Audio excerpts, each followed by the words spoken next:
उनका कहना है कि आँखों की रगों का, पट्ठों का जो नसें हैं वो बंद होना शुरू हो जाती हैं।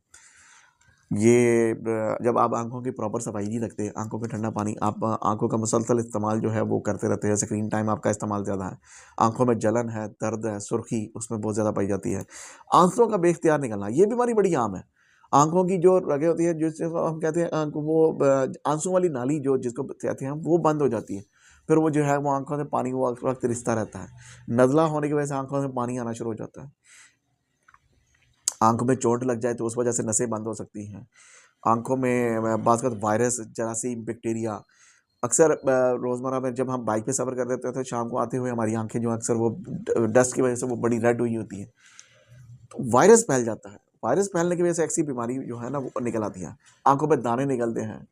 स्टमक की प्रॉब्लम से ऐसा होता है कि पेट जिस बंदे को या बच्चे को बहुत ज़्यादा पेट में गैस बनती है, तेज़ाबियत रहती है, या कह लें कि उसका खाना